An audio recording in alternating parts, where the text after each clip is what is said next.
Olá, amigos e amigas. Meu nome é Edmundo, trabalho com a educação popular da Bíblia, junto ao CEBI, o Centro Ecumênico de Estudos Bíblicos. E hoje nós vamos falar um pouco do poder religioso e político na Palestina, lá no tempo de Jesus. Então, a partir do Império Romano, dos judeus e do Sinédrio. Depois também nós vamos falar um pouco dos grupos políticos e religiosos, aí a partir dos saduceus, dos herodianos, os doutores da lei, os fariseus, os zelotas, os essênios e o povo da terra. Então todos esses grupos atuavam lá na Palestina na época de Jesus. Vamos começar a falar um pouco sobre o Império Romano. O Império Romano tinha um poder que era efetivo sobre a Palestina e esse poder ele está na mão dos romanos. Mas, em geral, esses respeitam a autonomia interna de cada uma das suas colônias. Porque para os romanos, a Palestina ela era dividida em dois territórios nessa época. Primeiro, a Judéia e a Samaria, e depois a Galiléia. A Judéia e a Samaria ela possuía um procurador romano que morava em Cesareia, e o procurador ele deixava o Sinédrio exercer todo o poder, ele também nomeava o sumo sacerdote, e ele só fazia alguma intervenção quando havia alguma agitação. Já na Galiléia, a Galiléia tinha um rei, que na época de Jesus era o Herodes. Nós conhecemos a história bíblica aí do Herodes. Ele morava em Tiberíades, Herodes era amigo do César, era um grande imperador romano e fazia tudo para agradá-lo, para não perder o cargo. Então o Herodes, ele fazia tudo para agradar o imperador, senão ele perderia o cargo. E aí, dentro dessa situação do Império Romano, vão surgindo alguns outros poderes políticos. E aí surge o poder dos judeus. Os judeus, eles viviam nas aldeias e os problemas eram resolvidos por um conselho de anciãos. Na cidade, esse conselho de ancião, ele era formado por grandes fazendeiros, por comerciantes muito ricos, mas também participavam alguns escribas e alguns sacerdotes. E o centro do poder político, principalmente o poder interno da Judéia e da Samaria, é a cidade de Jerusalém e principalmente o templo. Então, com efeito, é de lá, do templo, que o sumo sacerdote governa, e ele é assessorado por um conselho chamado Sinédrio.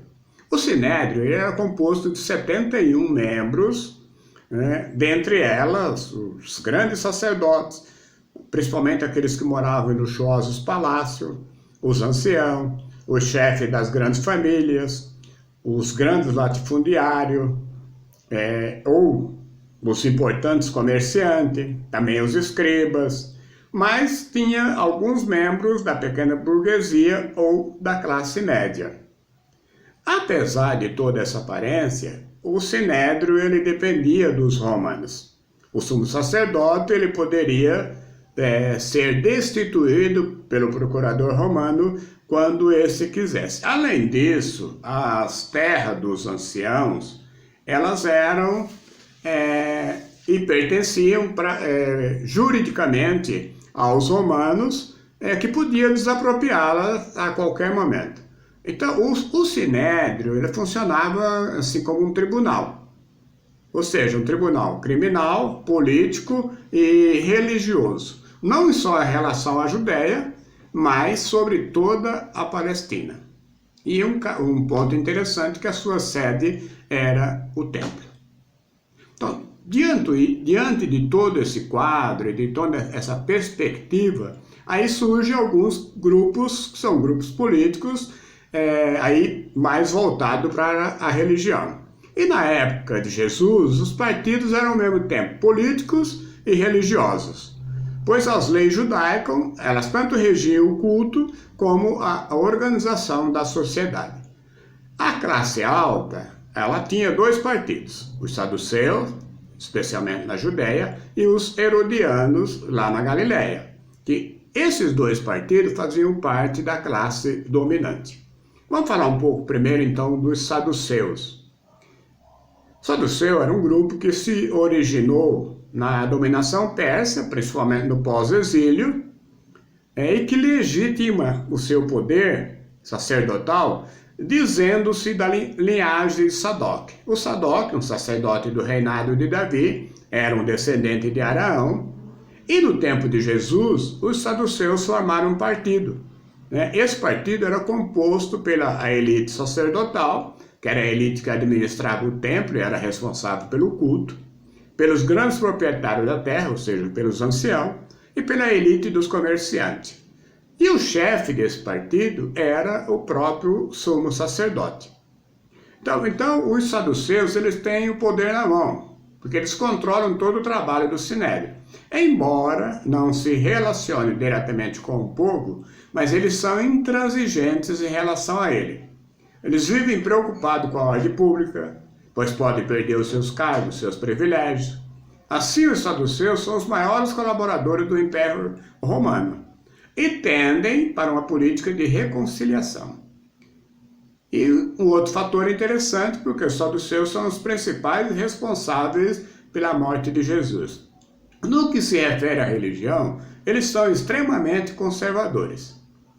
Aceitam apenas a lei escrita, rejeitam as novas concepções que eram defendidas pelos doutores da lei e pelos fariseus, que essa concepção era da crença nos anjos, dos demônios, do messianismo e da ressurreição. Então eles rejeitam tudo isso.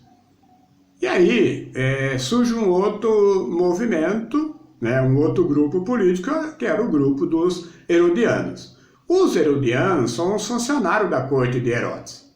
Embora eles não formem um grupo social, eles concretizam a dependência do judeu frente ao romano. São conservadores por excelência e têm o poder civil da Galileia nas mãos. São fortes opositores aos zelotas.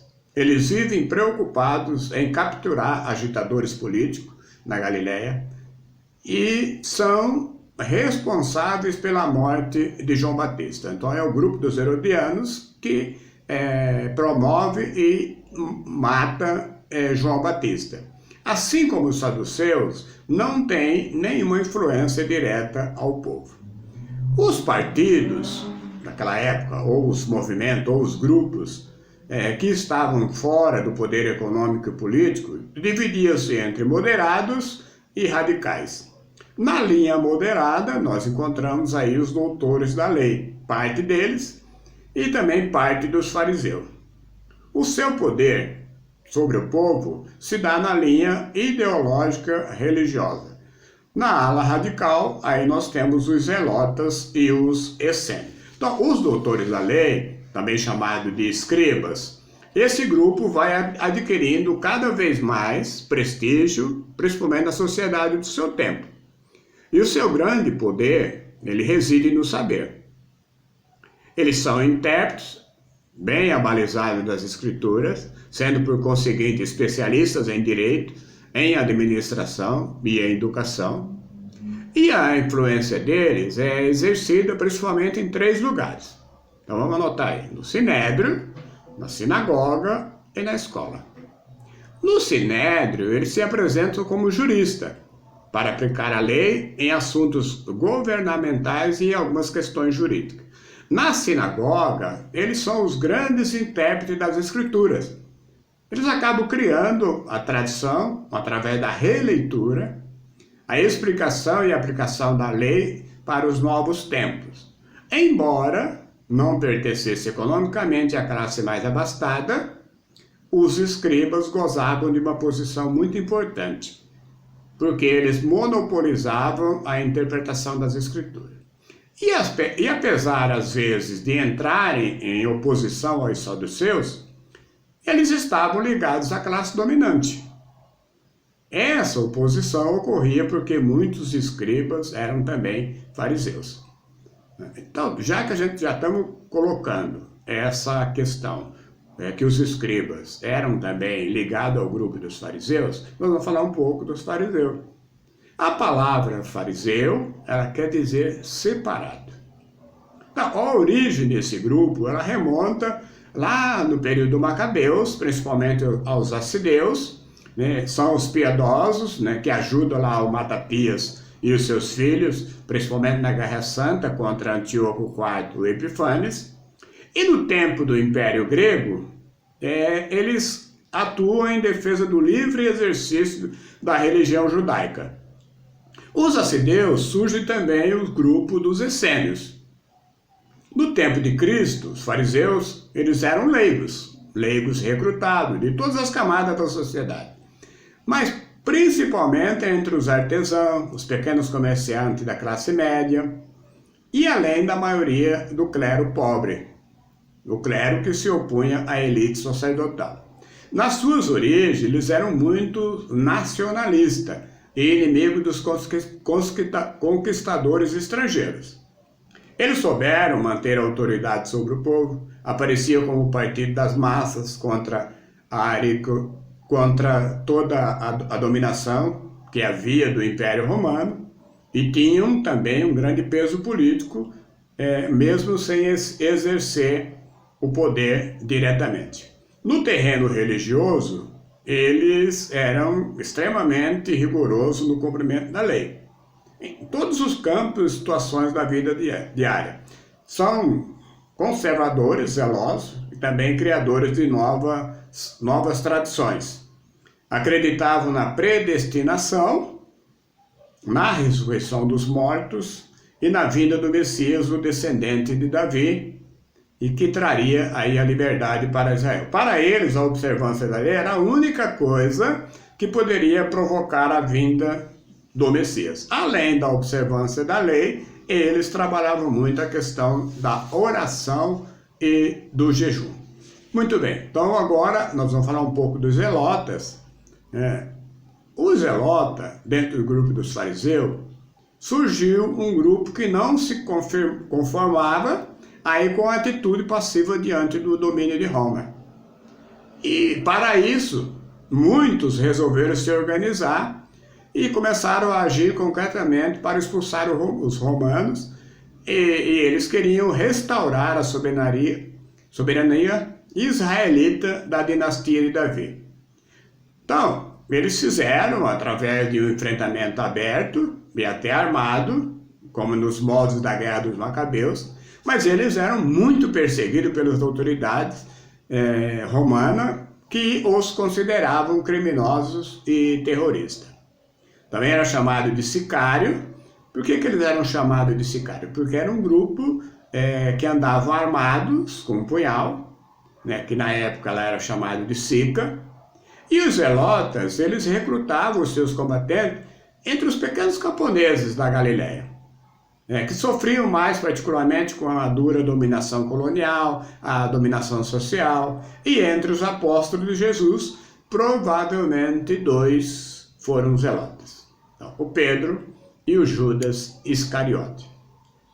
E aí, a partir disso, surge o grupo dos essênios.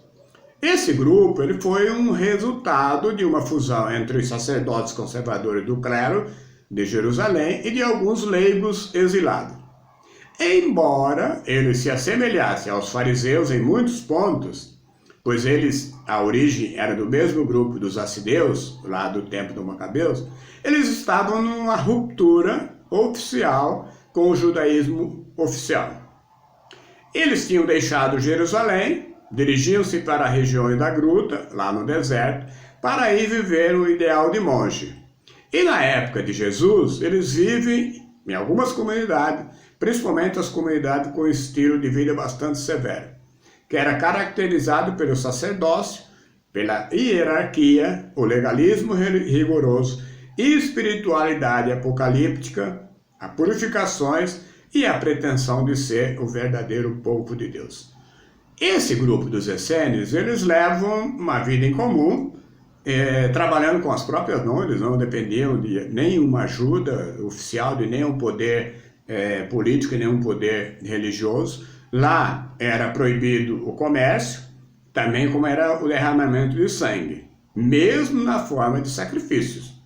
Esperavam um Messias chamado Mestre da Justiça, que organizaria a guerra santa para exterminar os injustos e restabelecer o reino eterno do justo. Então os essênios eram um grupo que partia e pensava de uma forma guerrilheira. Queria que Jesus fosse um guerrilheiro, né? Por isso o Judas, né, ele se sente traído por Jesus, porque Jesus entra lá em Jerusalém, né, com toda a calma, né, e não enfrentando o poder armado, de forma armada. Judas queria que Jesus reunisse um grupo, se armasse para enfrentar o poder romano. E por último aparece o povo da terra e o próprio Jesus. Bem, e o povo? Como que ele fica no meio desses interesses todos? Nessa época, o povo da terra era uma expressão que era muito usada para indicar toda a massa explorada e toda a massa sem instrução, e que formava parte importante de Israel. O povo da terra era desprezado pelos escribas, pelos fariseus, né? Os escribas e os fariseus chamavam de povo maldito. Então, dentro do povo da terra, encontramos pequenos proprietários agrícolas, trabalham na lavoura, pequenos artesãos, em ofício muitas vezes visto como desprezo. Por que eles eram vistos como desprezo? Por serem impuros. Eram operários diaristas que dependiam de um patrão para sobreviver. Havia também inúmeros grupos, alguns excluídos. Por exemplo, os mendigos, os leprosos, os portadores de outras doenças impuras, os ladrões, os escravos judeus, que vendiam a si a seus filhos para sobreviver. Esses escravos judeus podiam se tornar livres se conseguisse dinheiro para tal, ou se fosse resgatado por alguém da sua família. E os escravos pagãos que eram comprados para toda a vida. Então, o povo da terra e os totalmente marginalizados é que constitui uma grande massa, né? Porque era aquela massa que acompanhava Jesus, aquela multidão que vai lá na multiplicação dos pães, vai onde Jesus cura os doentes, quando Jesus se aproxima das mulheres. E essa grande massa, ela poderia a qualquer momento provocar aí uma explosão social, se não fosse devidamente controlada pela religião. Então a religião do templo tentava controlar essa grande massa. Eram desprezados, tanto pela classe dominante como pelos observantes da lei. Então, os partidos dos zelotas, eles tinham um certo impacto no povo, mas a multidão ficava com medo por não aceitar a violência e por causa da repressão. Por ser desorganizado, acabava ficando fora do acesso ao saber e ao poder. Então, o movimento de Jesus é o único de todos esses grupos políticos que assume o povo como sujeito da história e como o povo preferido de Deus. Jesus e seus discípulos, ele tem uma grande independência frente ao poder dos romanos e dos judeus, e acabava questionando-os inúmeras vezes. Então, por todo esse questionamento, é que João Batista, Jesus, depois dos seus discípulos, foram mortos, muitos foram cortados o pescoço, e assim, decapitados, e assim por diante. E Jesus, ele também não participa dos demais grupos, né? Pois nenhum desses outros grupos, a não ser o povo da terra, pensa o reino como uma experiência comunitária. Nas bases das tribos, do êxodo, mas numa volta à monarquia davídica ou a um estado da pureza sacerdotal. Quanto ao futuro, o povo da terra, ele era um povo que se debatia entre o desespero e a espera do Messias, entre a passividade e a busca de sinais de mudança. Por isso, o povo se agrupava em torno de quem lhe oferecesse alguma alternativa. Então, sem dúvida nenhuma, Jesus teve como ouvinte atento esse povo da terra e os totalmente marginalizados. Ele mesmo e os seus discípulos vinham desse grupo. Então, eles sabiam muito bem do que era ser excluído. Então, esse é um pouco um apanhado que nós fizemos aqui de todos esses grupos políticos e religiosos e do poder político na época da Palestina, no tempo de Jesus. Espero ter contribuído um pouco aí com vocês que nos acompanham aí no YouTube. Você pode também fazer as suas considerações, as suas críticas, as suas complementações através do WhatsApp 11 97376 7519. Você pode mandar também no Twitter, @sebes2013, ou entrar na nossa página do Facebook e colocar lá as suas considerações.